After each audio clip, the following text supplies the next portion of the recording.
welcome to my chemistry class. At first, introduction मेरा. This is Dyanand Kumar Deya from plus 2 high school Gandhi reading subject chemistry. So now we are going to discuss about the syllabus of class 11 chemistry.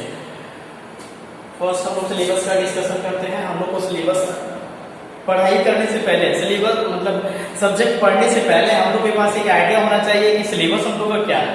तो किसी भी चीज के लिए first हम लोग के पास सिलेबस का आइडिया होना चाहिए कि हम लोग को क्या क्या पढ़ना है 11 क्लास में केमिस्ट्री में, क्या क्या पढ़ना है.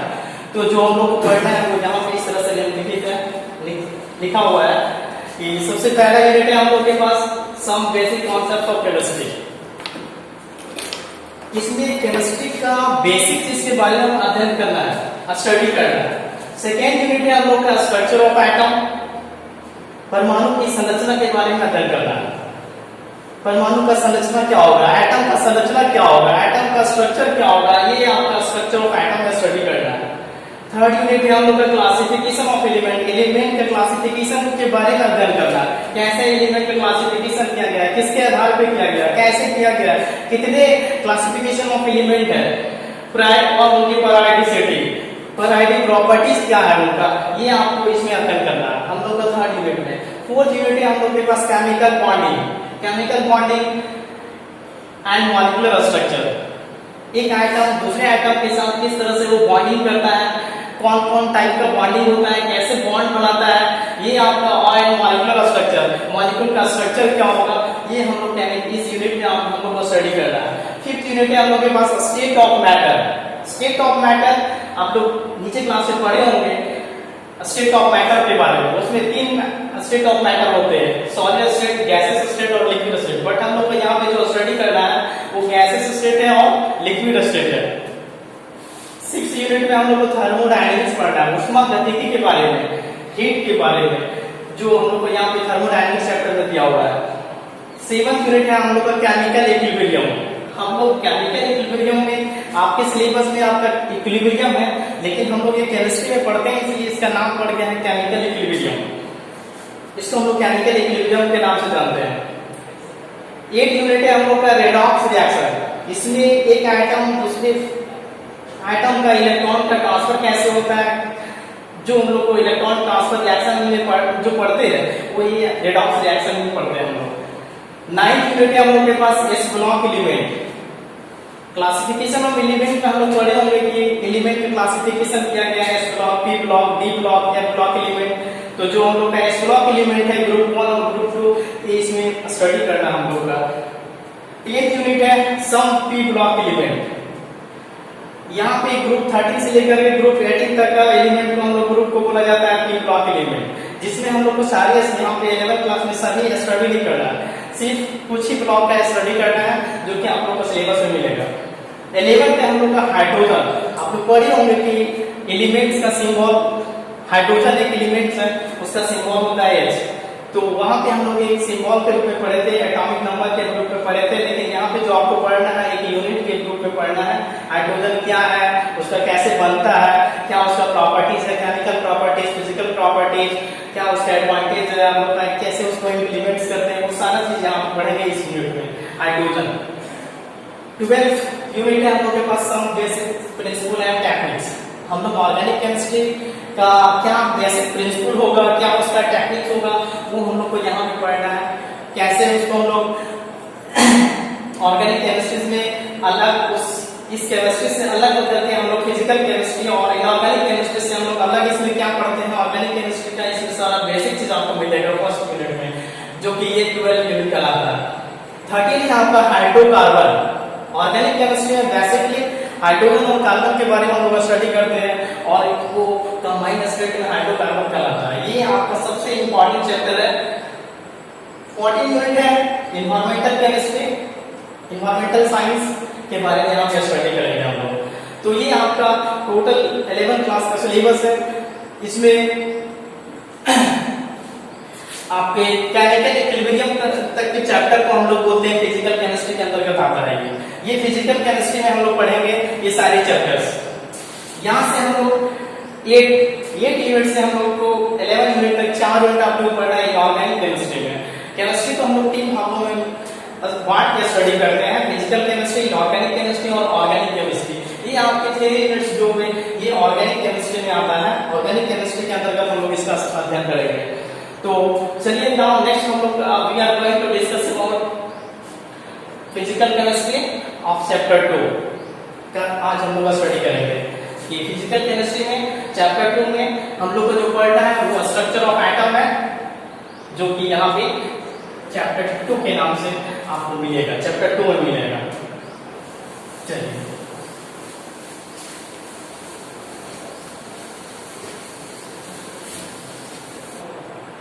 तो हम लोग का यहाँ पे जो यूनिट है फिजिकल केमिस्ट्री का चैप्टर 2 में वो स्ट्रक्चर ऑफ एटम है। आज हम लोग इसी का स्टडी करेंगे कि ये क्या है, स्ट्रक्चर ऑफ एटम क्यों पढ़ते हैं, कहाँ से आया है, सारे चीज को बारीकी से हम लोग इसका कॉन्सेप्ट को ग्रहण करते हैं, गेन करते हैं और फिर हम लोग डिस्कस करते हैं। तो स्ट्रक्चर ऑफ एटम इसको हम लोग एटॉमिक स्ट्रक्चर भी बोलते हैं। क्या बोलते हैं? एटॉमिक स्ट्रक्चर और structure of atom both are same. तो सबसे पहले इसका हम लोग एटॉमिक स्ट्रक्चर में इसका कुछ जो हम लोग को इसके अंतर्गत पढ़ना है उसका कुछ ब्रीफ आइडिया हम लोग को देते हैं। जैसे हम लोग कभी पिछली क्लास में पढ़े होंगे या पढ़े हैं कि एटम्स का जो इन्वेंशन हुआ था, डिस्कवर्ड हुआ था, वो डॉल्टन ने किए थे। तो डॉल्टन का जो बेसिक प्रिंसिपल था वो था कि एटम स्मॉलेस्ट होगा, इंडिविजिबल होगा। क्या था? वो स्मॉलेस्ट होगा, स्मॉलेस्ट होगा और इंडिविजिबल होगा।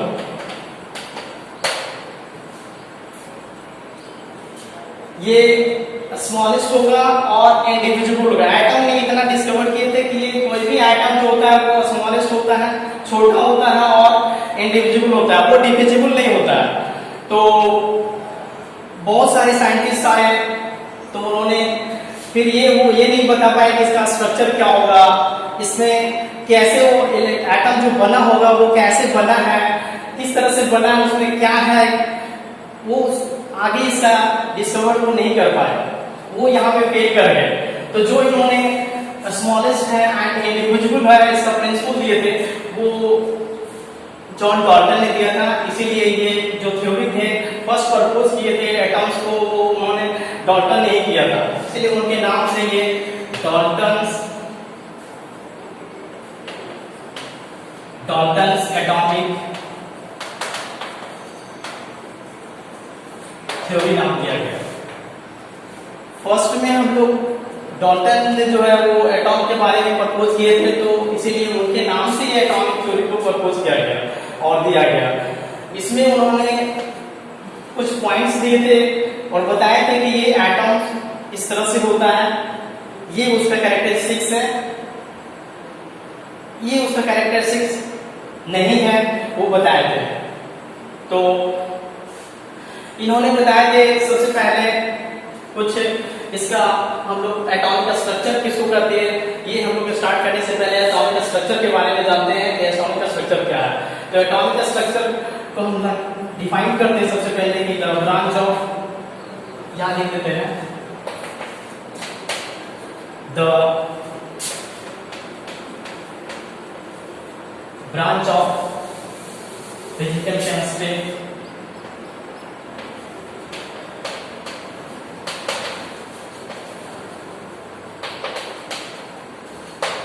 which deals with the structure of atom. The branch of physical chemistry which deals with the structure of atom is called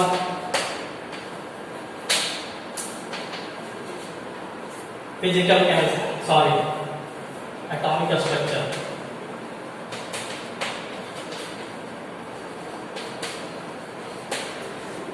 The branch of physical chemistry which deals with the structure of atom is called atomic structure. हम लोग atomic structure physical chemistry के उस branch में जहाँ पे अध्ययन करते हैं स्ट्रक्चर ऑफ एटम के बारे में, उसको हम लोग एटॉमिक स्ट्रक्चर कहते हैं या स्ट्रक्चर ऑफ एटम कहते हैं। ये आपका डिफिनेशन हुआ। उसके बाद हम लोग आफ्टर स्टडी करेंगे कि डाल्टन्स एटॉमिक थ्योरी ने, डाल्टन्स ने क्या क्या प्रिंसिपल दिए थे, वो हम लोग उसके बारे में जानते हैं। तो सबसे पहले क्या बोलते हैं कि ये आइटम जो होता है वो स्मॉलेस्ट होगा एंड ये डिविजिबल होगा, स्मॉलेस्ट होगा। दूसरा पॉइंट दिए थे it can not be created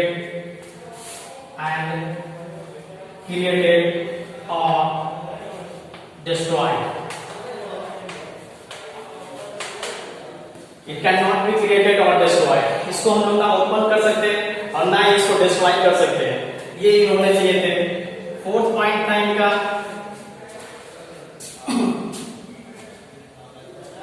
atoms combined है,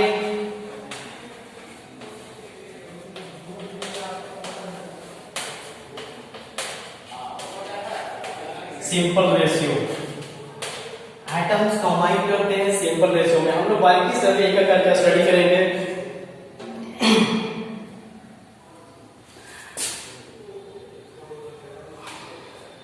फोर्थ पॉइंट है atoms of same element, atoms of same elements are same, atoms of same elements are same but different elements are different. Atoms of same element are same but different elements are different.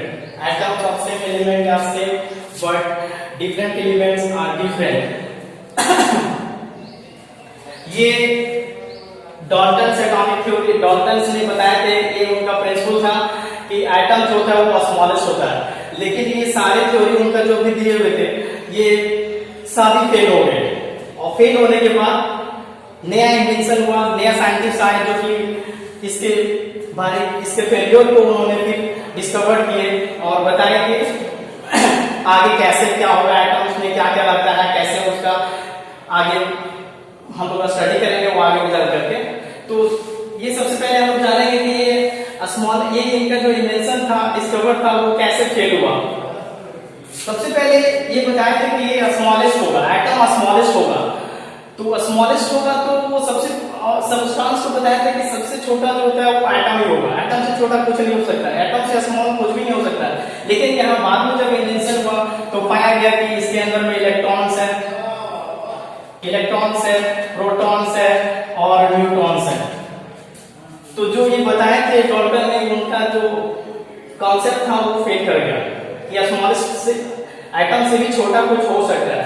क्या हो सकता है? Electron हो सकता है, proton हो सकता है, न्यूट्रॉन हो सकता है और मैक्रोस्कोपिक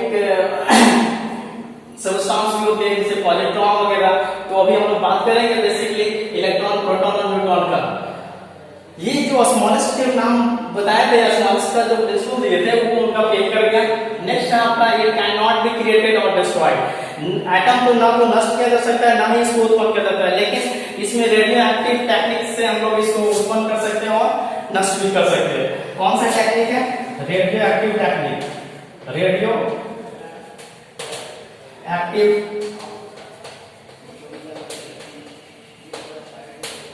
एक्टिव टेक्निक्स के द्वारा एटम्स को लोग क्रिएट करते हैं और उसको डिस्ट्रॉय करते हैं। ये भी कांसेप्ट उनका फेल करेगा। ये atoms combine in a simple ratio. बताए थे कि एटम जो होते हैं दूसरे एटम के साथ एक सिंपल होल नंबर रेशियो में कंबाइन करते हैं। लेकिन यहाँ पे हम लोग पढ़ेंगे 12th क्लास में है non stoichiometric solid, non stoichiometric compound, non stoichiometric compound पढ़ेंगे जो कि 12th क्लास में है। उसमें नॉन स्टोइचोमेट्रिक कंपाउंड के बारे में स्टडी करते हैं। नॉन स्टोइकोमेट्रिक कंपाउंड होता है कि जो कि जैसे आपका अगर लिया जाए कि आयरन का कितने वैलेंसी होते हैं, 2 वैलेंसी होता है, एक Fe2+ होता है, एक Fe3+ होता है। तो 2+ के साथ ऑक्सीजन को कंबाइन करते हैं तो वो क्या बनाएगा, वो Fe बनाएगा, not Fe2, because oxygen has +2 charge and iron has +2 charge. तो दोनों इस तरह से बनाता है FeO बनाता है। यहाँ पे आयरन का जो कंट्रीब्यूशन होगा 0.98% रहता है, ऑक्सीजन 100% रहता है, तो जो इसका रेशियो होगा वो 9:1 होगा। तो जो ये बताए थे कि atoms combined in simple ratio, तो यहाँ पे तो वो फॉलो नहीं कर रहा है, उनका ये तो कॉन्सेप्ट जो बताया गया था वो तो यहाँ पे टैली नहीं कर रहा है, इसलिए ये भी फेल हो गया। कहे थे कि atoms of same element are same, atoms जो होते हैं सेम एलिमेंट का सेम होते हैं, but different elements are different.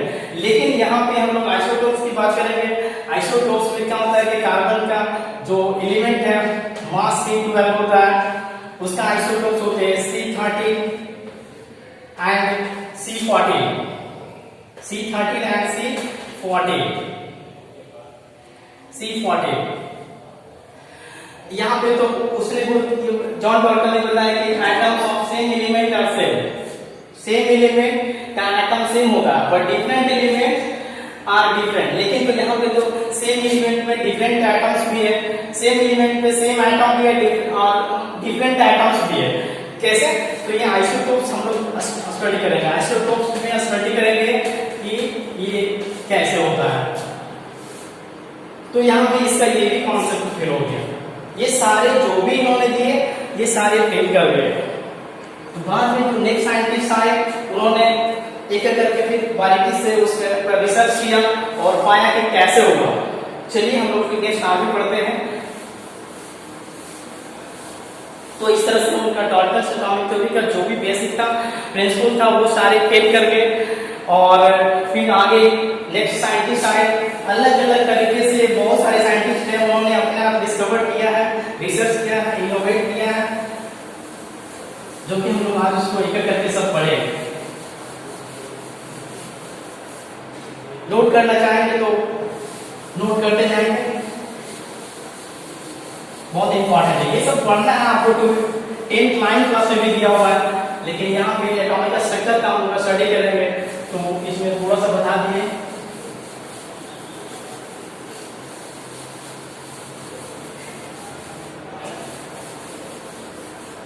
इन्होंने डाल्टन्स एटॉमिक थ्योरी जो दिए थे वो 1808 में ये रिसर्च किए थे, प्रिंसिपल दिए थे। कब दिए थे? 1808 ईस्वी में। आगे हम लोग डिस्कवरी ऑफ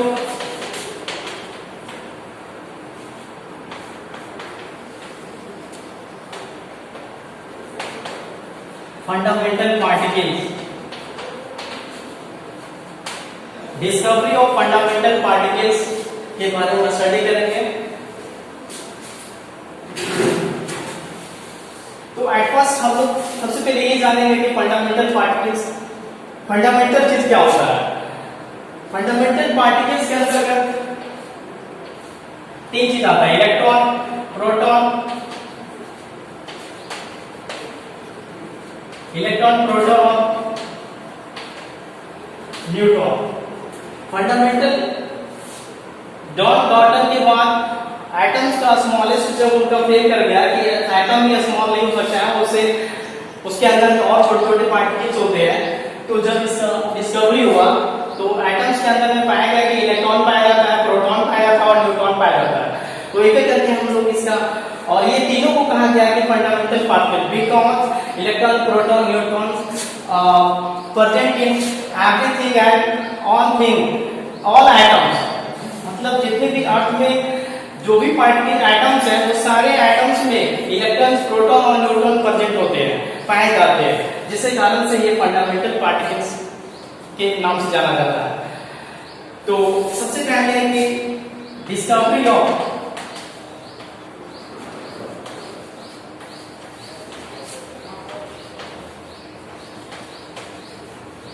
कैथोड रे। हम लोग फर्स्ट डिस्कवर करेंगे कैथोड रेज, इसको हम लोग डिस्कवरी ऑफ इलेक्ट्रॉन भी बोल सकते हैं। Discovery of electron, discovery of cathode raise, जब इलेक्ट्रॉन का डिस्कवर हुआ था तो उसको हम लोग डिस्कवरी ऑफ कैथोड रे के नाम से भी जानते हैं। अब आगे हम लोग इसका जो एक्सपेरिमेंटल सेटअप था वो कैसे हुआ है और किस तरह से इसका डिस्कवर हुआ उसके बारे में हम लोग थोड़ा ब्रीफली स्टडी करते हैं कि इन्होंने जो एक्सपेरिमेंट किए थे सबसे पहले जो साइंटिस्ट थे वो 1869 में किए थे। फर्स्ट साइंटिस्ट उनका नाम था आपका, हम लोग अभी इसका जो डिस्कवरी किए थे वो फर्स्ट साइंटिस्ट थे इलेक्ट्रॉन का, डिस्कवरी ऑफ इलेक्ट्रॉन या डिस्कवरी ऑफ कैथोड रेज, उसका नाम था जॉन विल्हेम हिटॉफ।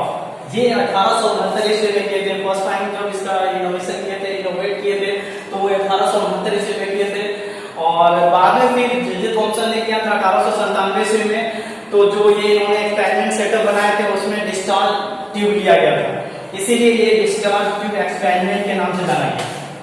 क्या बोला गया है? Discharge tube experiment. तो डिस्चार्ज ट्यूब एक्सपेरिमेंट क्या है, चलिए इसके बारे में हम लोग देखते हैं। इसका एक्सपेरिमेंटल सेटअप क्या है, क्या क्या इसमें कैसे डिस्कवर हुआ इलेक्ट्रॉन्स का, तो आगे हम लोग इसका फिर स्टडी करते हैं। इसका एक्सपेरिमेंटल सेटअप बनाते हैं पहले।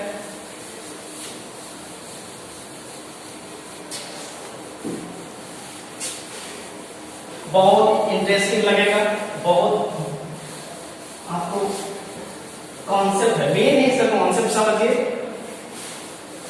कि वो क्या है, कैसे हुआ। कहा जाता है कि science is a proof, science आपको प्रमाणित करना पड़ेगा कि साइंस में क्या आया क्या नहीं आया, उसको प्रमाण दीजिए तभी वो फैक्ट माना जाता है। फर्स्ट ऑफ ऑल एक डिस्चार्ज ट्यूब दिया गया जिसमें एक वैक्यूम पंप था।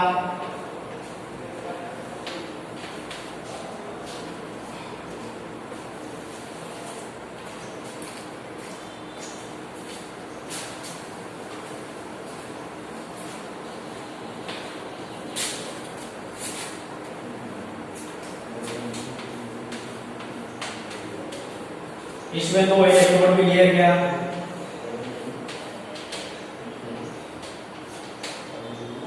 इसको कहा जाता है वैक्यूम पंप। ये वैक्यूम को क्रिएट करता है, वैक्यूम क्रिएट।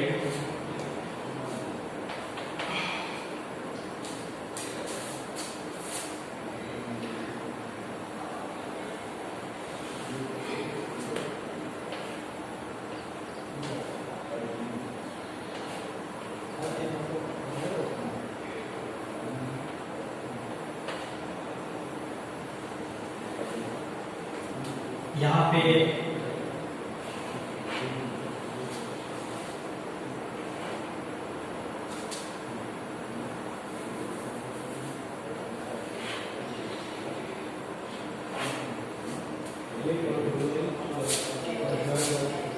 किसी बैटरी से उसको जोड़ दिया गया है, क्योंकि इसको ये जो एक्सपेरिमेंट हुआ था वो हाई वोल्टेज पे किया गया था, हाई वोल्टेज पे किया गया था और इसीलिए इसको वोल्टेज मैक्सिमम मतलब मिनिमम 10,000 वोल्ट पे इसको एक्सपेरिमेंट किया गया था। डिस्चार्ज ट्यूब में हम लोग का ये जो यहाँ पे लिए थे वो गैस,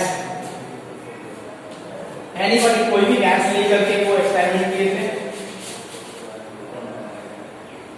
और जो गैस का जो प्रेशर था वो वेरी लो प्रेशर।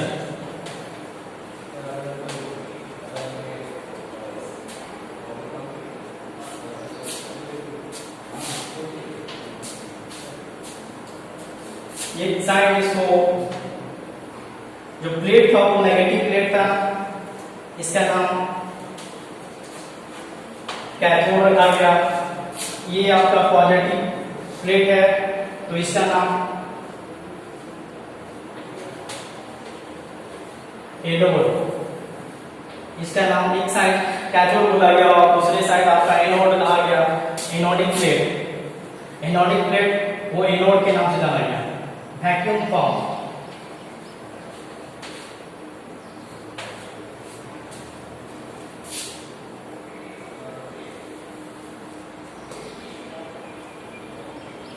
एक साइड को कैथोड लिया गया, प्लेट जो इलेक्ट्रोड था उसको एक साइड को कैथोड बोला गया, दूसरे साइड को एनोड बोला गया।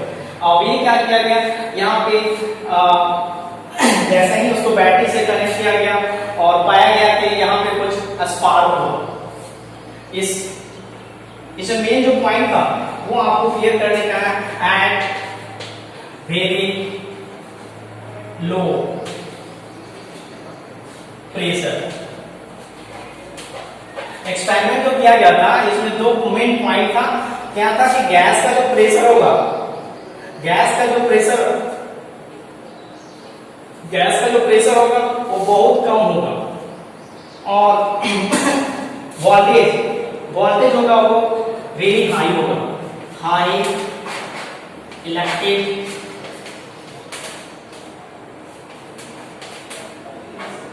Potential, high electric potential. ये लगभग 10,000 वोल्ट, या इसको हम लोग ऐसे लिखते हैं 10 का पावर 4 वोल्ट, 10 का पावर 4 वोल्ट। ये वेरी हाई वोल्ट पे इसका एक्सपेरिमेंट किया गया और पाया गया जब इसको कनेक्ट किया गया बैटरी से, तो एक्सपेरिमेंट किया गया था तो इसमें दो पॉइंट को रखा गया और वो गैस का प्रेशर क्या था कि लो था, यहाँ पे very high electric potential volt था जो मिनिमम 10,000 वोल्ट पे एक्सपेरिमेंट किया गया था। और जब जैसे ही इसका स्विच ऑन किया गया तो लगा कि इधर से कुछ इनविजिबल रेज इस साइड से इस साइड कुछ इनविजिबल रेज पार कर रहा, देखा नहीं, लगा एक्चुअल में वो था नहीं, लेकिन कुछ स्पार्क किया लाइट और उसको लगा कि इधर से कैथोड रे से एनोड की ओर कुछ लाइट पार्टिकल गया, तो लाइट पास किया, लाइट पार्टिकल गया, तो ये इस तरह से था। और क्योंकि ये कैथोड रे है तो कैथोड रे में क्या है कि नेगेटिव है और इधर प्लस है। जब इधर से गया तो उनको लगा कि कुछ गया, तो यहाँ पे पाया गया कि ये पॉजिटिव है और इधर अपोजिट चार्ज में क्या होता है कि अट्रैक्शन होता है और सेम चार्ज में रिपल्शन होता है। तो यहाँ पे प्लस चार्ज है तो पाएंगे कि कौन सा चार्ज आएगा, तो ये बताया गया कि फिर यहाँ पे जहां से वो इलेक्ट्रॉन था नेगेटिवली चार्ज पार्टिकल था। वो कैसा पार्टिकल था? नेगेटिवली चार्ज पार्टिकल था। यहाँ हम लोग जो बताया कि कैथोड रे से कैथोड रे जनरेट नहीं हुआ, यहाँ पे कैथोड रे उसको जनरेट नहीं किया, बट यहाँ पे जो भी गैस पार्टिकल लिए थे जैसे हाइड्रोजन तो जो हम लोग यहाँ पे हाइड्रोजन गैस लिए, और गैस क्या होता है कि ये उसको तोड़ने के लिए गैस मॉलिक्यूल जो होते हैं वो दूर रहते हैं, तो गैस का प्रेशर वो टूटेगा कब? जब उसका electric volt high electric potential volt में जब उसको हम लोग एक्सपेरिमेंट करेंगे तो ये क्या होता है, ये टूट जाता है और टूट करके क्या होता है, सबसे पहले H2 टूटेगा और ये H प्लस H में जाएगा, H बनेगा, H प्लस ये H2 पहले ये इस तरह से डिसोसिएट होगा। जब इसको हम लोग हाई इलेक्ट्रिक पोटेंशियल पे इसको एक्सपेरिमेंट करेंगे तो सबसे पहले यहाँ जो गैस मॉलिक्यूल है वो डिसोसिएट होता है और गैस मॉलिक्यूल डिसोसिएट होगा तो फिर ये H प्लस आयन क्या करेगा, इलेक्ट्रॉन को ये लूज कर देगा। यही इलेक्ट्रॉन जो लूज किया तो साइंटिस्ट को जो लगा कि इधर से कुछ पार्टिकल इस ओर मूव किया लाइट के स्पीड से, तो वो पाया गया, उन्होंने पाया कि वो कैथोड से गया है एनोड की ओर, तो वो इलेक्ट्रॉन था। क्या था वो? Electron, negative charge particle, negative charge particle जो इधर से गया था, तो उन्होंने जो पार्टिकल इधर से इधर मूव किया वो उन्होंने इनोवेट किए और पाए कि वो नेगेटिव चार्ज पार्टिकल था, और इसीलिए इनका नाम जो है उन्होंने फर्स्ट टाइम में दे दिया नेगाट्रॉन। इसका नाम उन्होंने दिया नेगाट्रॉन, और बाद में इसको मॉडिफाई करके इलेक्ट्रॉन्स नाम दिया गया। बाद में इन्होंने इसका नाम मॉडिफाई करके इलेक्ट्रॉन्स दिया गया। तो यहाँ पे अगर कोई आपसे पूछेगा कि कैथोड रेज कैथोड से जनरेट होती है या नहीं, तो आप नहीं, बिल्कुल नहीं, कैथोड रेज जनरेट नहीं किया, बट यहाँ पे उसको लगा कि कैथोड से जा रहा था इसलिए कैथोड रेज जनरेट हुआ, बट ऐसा नहीं होता है, एक्चुअल में ऐसा नहीं होता है। था कि जो भी इसमें गैसेस सबस्टेंस था वो क्या होता है, सबसे पहले डिसोसिएट होगा, वो आयंस के रूप में आयोनाइज करता है। जैसे इलेक्ट्रॉन ये H+ और E- में डिसोसिएट हुआ, आयोनाइज हुआ, तो इस तरह से आपका इलेक्ट्रॉन का डिस्कवर हुआ। और इसके कुछ कैरेक्टरिस्टिक्स है जो कि हम लोग स्टडी करते हैं।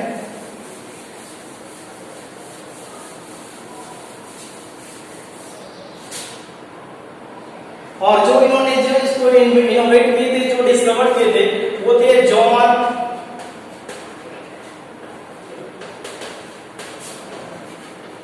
विल्हेल्म हिटॉफ। ये 1869 ईस्वी में फर्स्ट डिस्कवर किए थे। इसको कई साइंटिस्ट, दो साइंटिस्ट इनोवेट किए, डिस्कवर किए थे। सबसे पहले जॉन विल्हेल्म हिटॉफ थे, और दूसरा थे जे थॉमसन। ये बताए थे कि ये 1897 ईस्वी में किए। 1897 ईस्वी में ये भी इलेक्ट्रॉन का डिस्कवर किए थे। सेम उसी प्रकार से एक्सपेरिमेंट करके बताए थे कि ये इलेक्ट्रॉन का डिस्कवर हम कर सकते हैं। आगे इलेक्ट्रॉन का डिस्कवर हुआ। अब हम लोग नेक्स्ट पढ़ेंगे प्रोटॉन का डिस्कवरी ऑफ प्रोटॉन। वो भी फंडामेंटल पार्टिकल्स है, सिमिलर सेम उसी प्रकार से हुआ है, लेकिन थोड़ा सा उसमें डिफरेंस था। आगे हम लोग देखते हैं कि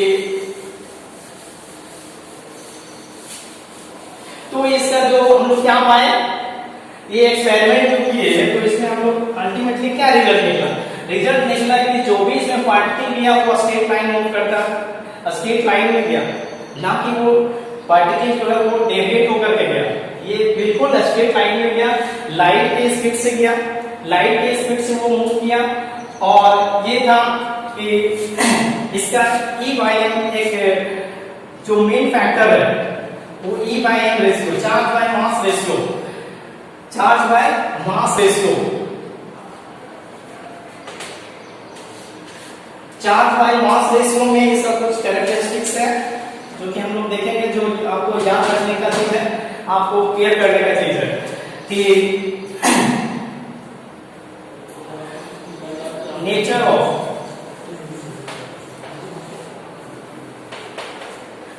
of cathode rays does not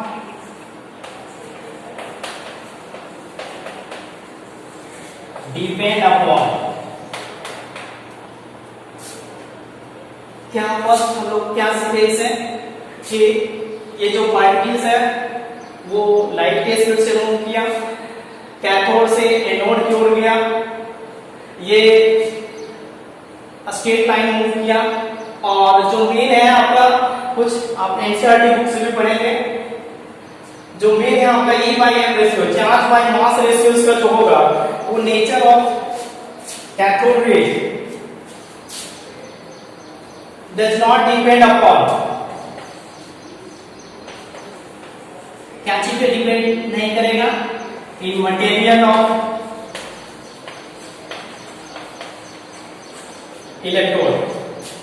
nature of cathode rays does not depend upon, ये डिफरेंस है जो आपको में याद रखने का है, वो यही पॉइंट है कि nature of cathode rays does not depend upon material of electrode.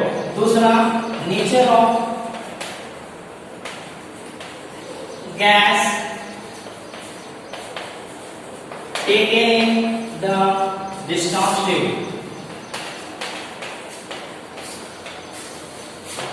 जो हम लोग गैस डिस्चार्ज ट्यूब में लिए हैं उसका नेचर पे कैथोड रेज डिपेंड नहीं करेगा।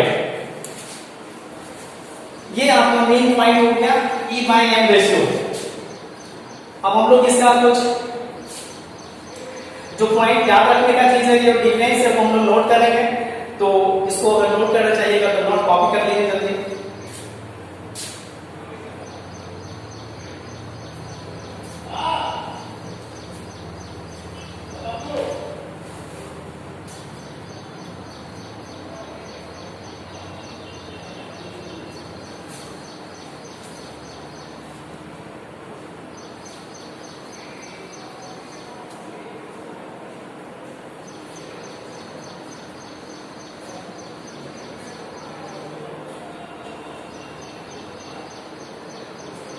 होगी तो चलिए कंटिन्यू करते हैं।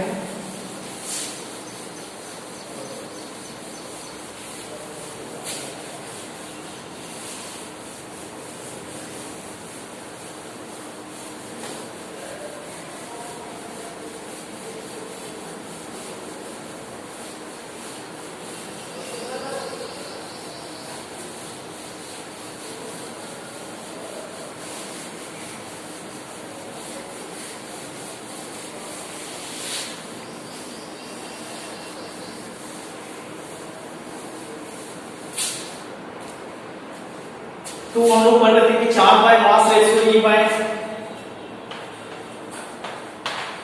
रेशियो। जे थॉमसन ने जो इसको डिस्कवर किया कि 4/मास रेशियो क्या होगा, तो E/m बराबर था 1.7588 2 × 10⁻11 कूलम पर केजी। ये इन्होंने ड्राइव किया। यहाँ पे हम लोग पढ़ेंगे चार्ज ऑफ इलेक्ट्रॉन कि चार्ज ऑफ इलेक्ट्रॉन क्या होगा। तो 1.6 × 10⁻19 कूलम।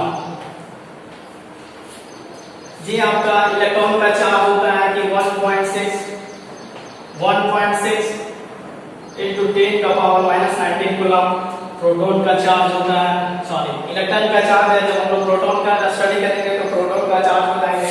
सेम चार्ज होता है, इसका चार्ज होता है सिर्फ माइनस में क्योंकि इलेक्ट्रॉन माइनस होता है, और इसका चार्ज होता है प्लस में 1.67 × 10⁻19 कूलम। चार्ज दोनों का सेम होता है। क्या होता है -1.6 × 10⁻19। प्रोटॉन का चार्ज होता है प्लस 1.6 × 19। अब हम लोग जो E/m रेशियो है इलेक्ट्रॉन्स का वो इतना होता है, ये उसका वैल्यू होता है जो कि गैस पे डिपेंड नहीं करता, गैस के नेचर पे वो डिपेंड नहीं करता।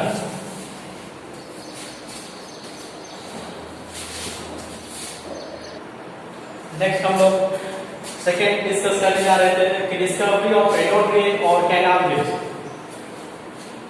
डिस्कवरी ऑफ रेनॉल्ड रेट को हम लोग कैनाल रेट के नाम से भी जानते हैं, कैनाल रेट एक्सपेरिमेंट। सिमिलरली उसी प्रकार से इसको भी हम लोग एक्सपेरिमेंट करते हैं। उसमें भी डिस्चार्ज ट्यूब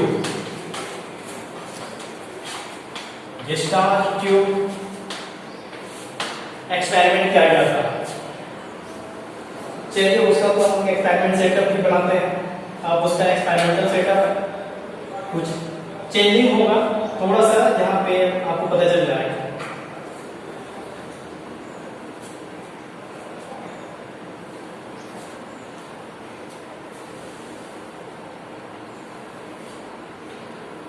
ये आपका रहा जो डिस्चार्ज ट्यूब है, उसमें वैक्यूम पंप लेते हैं।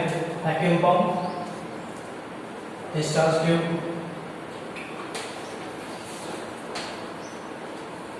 वैक्यूम पंप डिस्चार्ज ट्यूब है जिसमें वैक्यूम पंप भी है।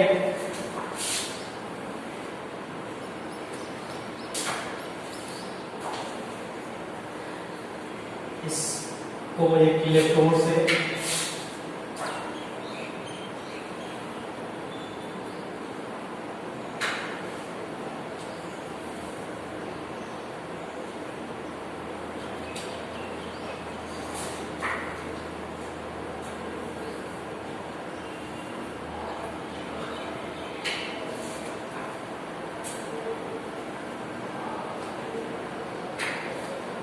हम लोग जो कैथोड एक्सपेरिमेंट किए थे उसमें एक इलेक्ट्रोड की जगह पे यहाँ पे परफोरेटेड कैथोड लेते हैं।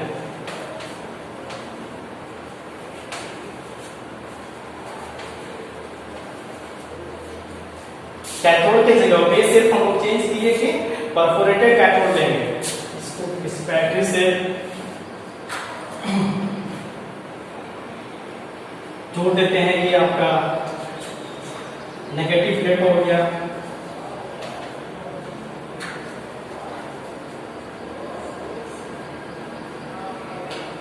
यहाँ पे एनोडिक प्लेट हो गया,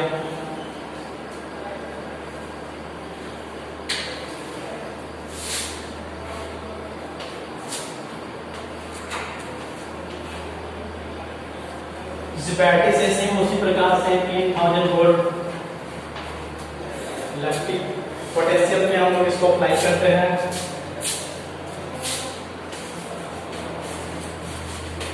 अब इसमें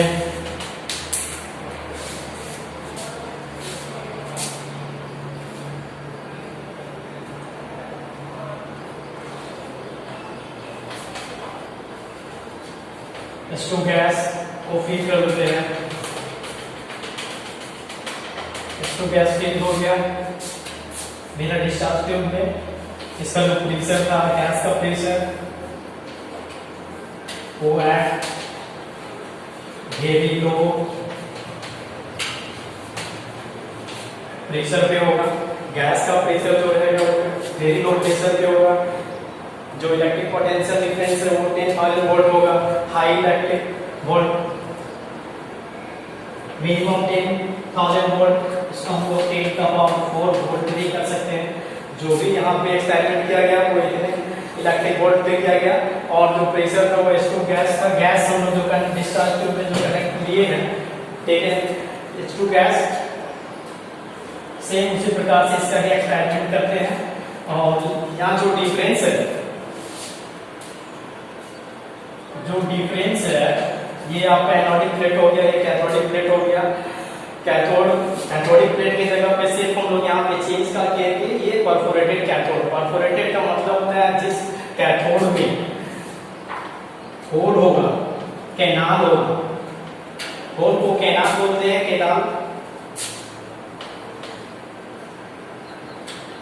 क्या पाया गया इस परफोरेटेड कैथोड का मतलब है जिस इलेक्ट्रोड में बीच में होल रहेगा तो वो परफोरेटेड कैथोड कहलाता है। उसमें क्या था, वो कैथोडिक प्लेट में क्या था, इलेक्ट्रोड, उसका इलेक्ट्रोड में था कि वो ये होल नहीं था, वहां पे सिंपल इलेक्ट्रोड का यूज किया गया था। यहाँ पे परफोरेटेड कैथोड का इस्तेमाल किया गया और ये 10,000 वोल्ट पे फिर अप्लाई किया गया। तो पाया क्या गया, यहाँ पे कुछ फ्लोरोसेंट मटेरियल से इसको कोटिंग करते हैं। इसका मतलब होता है फ्लोरोसेंट मटेरियल।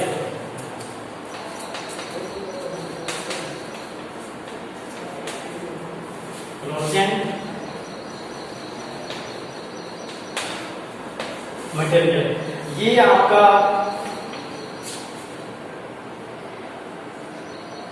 होता है कि जब यहाँ पे कोई पार्टिकल हिट करता है इस होल से आकर के तो यहाँ स्पार्क करता है।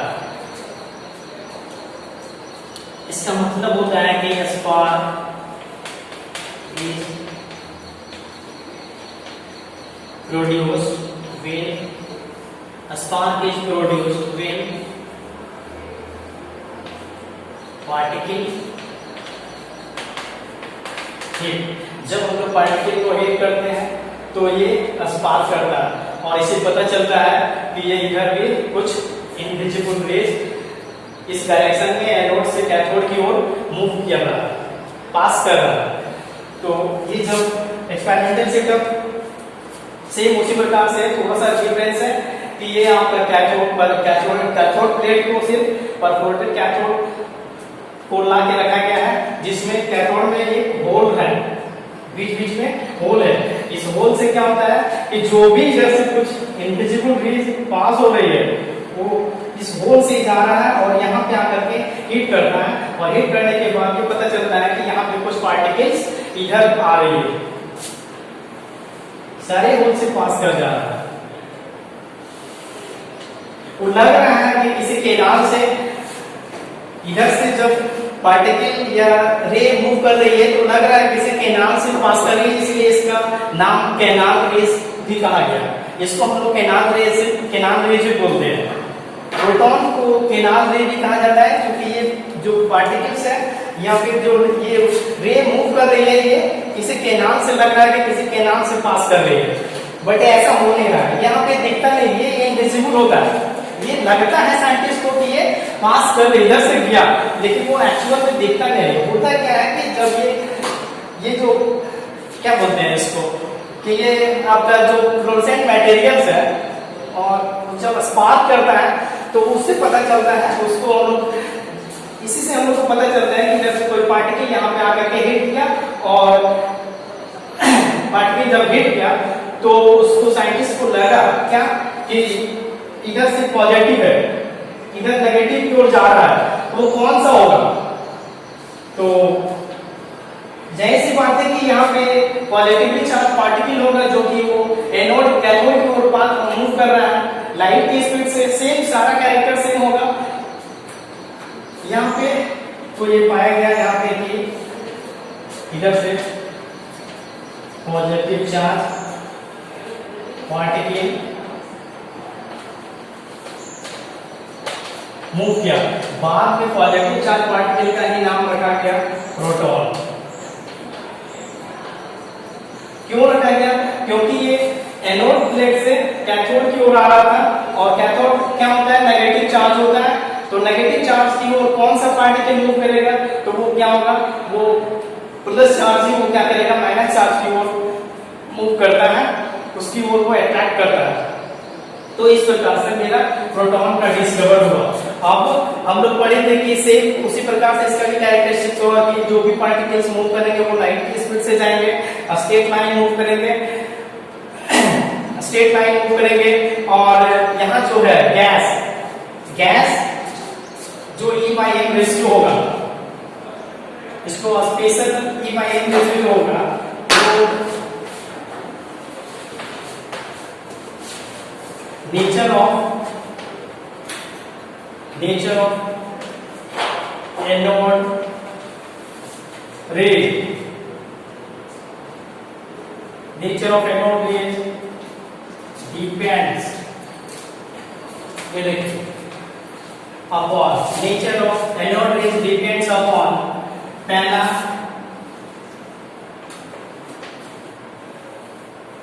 Material of electrode. यहाँ पे बात कर रहे थे कि मटेरियल ऑफ इलेक्ट्रोड, इलेक्ट्रोड के मटेरियल पे डिपेंड करेगा एनोड रे का जो नेचर है। दूसरा नेचर ऑफ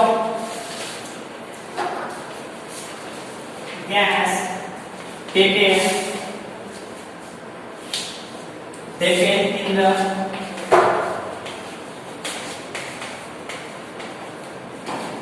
discharge tube।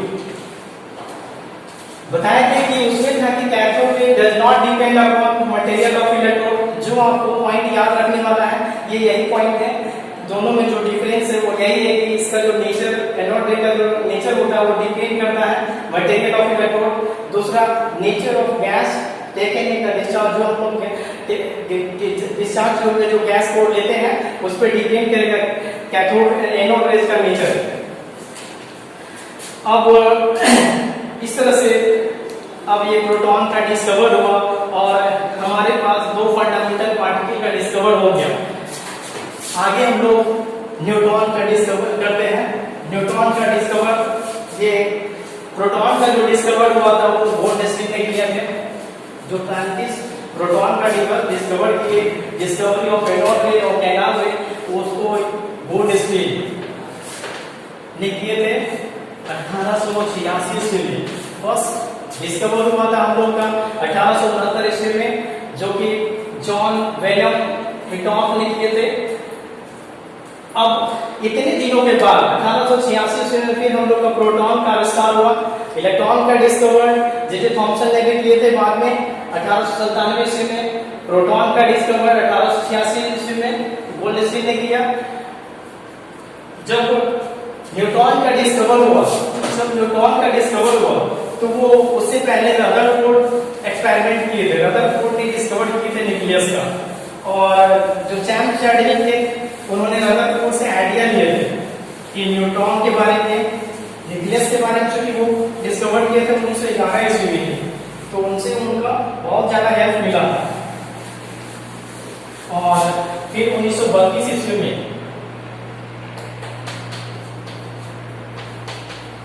1932 ईस्वी में उन्होंने डिस्कवर किया न्यूट्रॉन का।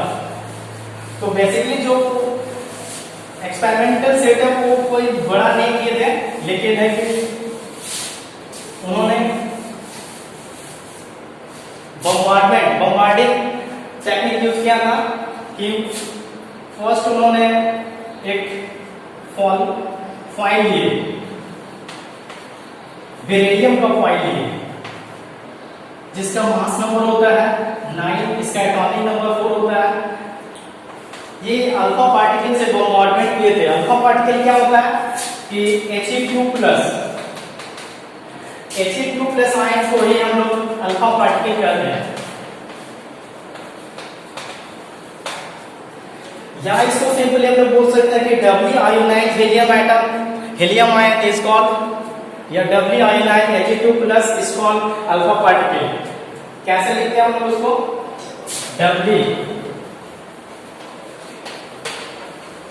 Ionised helium He2+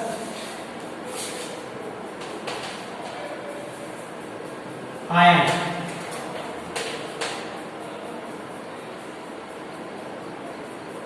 ion is called alpha particle. यहाँ पे वैसे के लिए अल्फा पार्टिकल को हम लोग He2+ के नाम से जानेंगे। याद रखने के लिए ये गिरफ है, He2+ को ही हम लोग अल्फा पार्टिकल बोलते हैं। तो ये हीलियम का अल्फा पार्टिकल जो होता है, इसका मास 4 होता है, इसका मास 2 होता है। इससे जब इस फॉइल पे बेरिलियम फॉइल है, कौन सा फॉइल पे किए थे? Beryllium foil. बेरिलियम का फॉइल पे अल्फा पार्टिकल से बॉम्बार्डमेंट किए थे, अल्फा पार्टिकल से बॉम्बार्डमेंट किए, तो उन्होंने पाया कि कुछ प्रोड्यूस हुआ। तो जो प्रोड्यूस हुआ वो था C12+ एक न्यूट्रॉन। अब हम लोग पढ़े होंगे केमिकल रिएक्शन में 9th क्लास 10th क्लास में पढ़ते हैं केमिकल रिएक्शन, उसमें क्या करते हैं कि एटम्स को बैलेंस करते हैं। बट ये न्यूक्लियर रिएक्शन है, न्यूक्लियर केमिस्ट्री हम लोग स्टडी करते हैं क्या कि यहाँ पे एटम्स को बैलेंस नहीं किया जाता है, यहाँ पे सिर्फ मास, एटॉमिक नंबर और मास नंबर को बैलेंस करते हैं। तो यहाँ पे 9 है, इसका मास 9 4 13 होना चाहिए, ये मास हो गया 13, इसका 4 और 2 6 होना चाहिए, इसका मास एटॉमिक नंबर 6 है, इसका ये बैलेंस तो हो गया। तो इस तरह से जब बाद में पाया गया कि ये न्यूट्रॉन होता है, ये न्यूट्रॉन होता है। तो इसे बेसिकली जो लिया गया था, जो एक्सपेरिमेंट सेटअप था इन लोगों का, वो था बेरिलियम फॉइल पे अल्फा पार्टिकल से बॉम्बार्डमेंट करके और न्यूट्रॉन का डिस्कवर किया। ये इन्होंने जेम्स चैडविक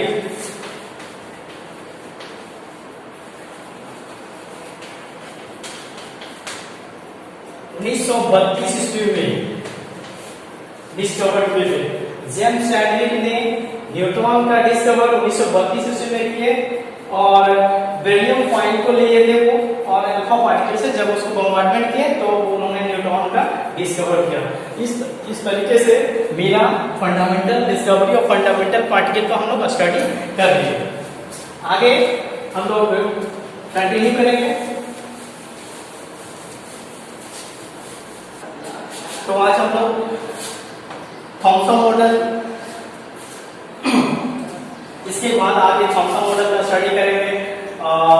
परमाणु एटॉमिक स्ट्रक्चर का जो हम लोग आगे स्टडी करेंगे, उसमें बहुत सारे साइंटिस्ट से आकर के परमाणु की संरचना के एटॉमिक स्ट्रक्चर के बारे में बताए थे।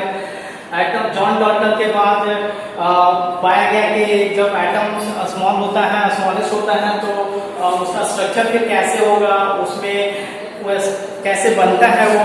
उसके बाद कई साइंटिस्ट आए, डिफरेंट साइंटिस्ट, जैसे थॉमसन मॉडल, एटॉमिक मॉडल को उन्होंने रिप्रेजेंट किया, बहुत सारे साइंटिस्ट मिल करके, जो कि पहले थे थॉमसन मॉडल, फिर आए रदरफोर्ड मॉडल, फिर आए बोर्स मॉडल।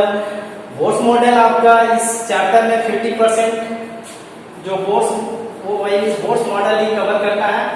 एटॉमिक स्ट्रक्चर में 50% जो होता है सिलेबस वो कवर करेगा आपका Bohr's model.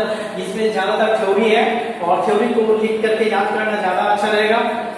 Basically Thompson model के बाद जो अभी तक जो डिस्कवर्ड हुआ है, इन्वेंशन हुआ है, वो है wave model, wave particle model, wave model, जो कि आज तक उसके बाद फिर डिस्कवर्ड नहीं हुआ है। तो कहने का मतलब है बहुत सारे साइंटिस्ट आए, फिर हम लोग इसका स्टडी क्यों करते हैं। क्वेश्चन आप लोग के मन में उठता होगा कि ये साइंटिस्ट जब फेल्योर कर जाते हैं और फिर दूसरे साइंटिस्ट आकर के रिसर्च करते हैं, तो हम लोग इसका फिर क्यों पढ़ते हैं। तो देखिए एक चीज जानना चाहिए कि किसी भी चीज का जो फेल्योर है, जब तक उसको हम लोग नहीं समझेंगे तब तक अगला हम लोग को कैसे पता चलेगा कि उसका इन्वेंशन क्यों जरूरी है, क्यों हम लोग डिस्कवर करेंगे आगे कि कहाँ पे वो फेल किए। फेलियर को जानना समझना, इसीलिए हम लोग क्या करते हैं कि सारी चीज को, सारे जो फेलियर है, सारे साइंटिस्ट का जो डिस्कवर्ड है उसको हम लोग पढ़ते हैं। फेलियर मतलब जो डिस्कवर्ड की है उसका जो इन्वेंशन हुआ, डिस्कवर हुआ है, तो हम लोग नए साइंटिस्ट का पढ़ना चाहिए। लेकिन नहीं, वैसा नहीं करते हैं, सभी का हम लोग अध्ययन करते हैं और फिर हम लोग आगे डिस्कवर करेंगे और क्या जरूरत पड़ता है वो पता चलता है कि पिछले साइंटिस्ट जो डिस्कवर किए हैं वो क्या किस चीजों पे फेल्योर थे। तो इसीलिए हम लोग स्टडी करते हैं। अभी तक वेव मॉडल 4 मॉडल प्रस्तुत किए थे। एटॉमिक मॉडल को 4 भागों में स्टडी करेंगे हम लोग, 4 साइंटिस्ट मिलकर दिए थे एटॉमिक मॉडल को। पहला वही थॉमसन मॉडल, दूसरा रदरफोर्ड मॉडल, तीसरा बोर्स मॉडल और चौथा आपका वेव मॉडल। ये आपको हम लोग नेक्स्ट क्लास में स्टडी करेंगे।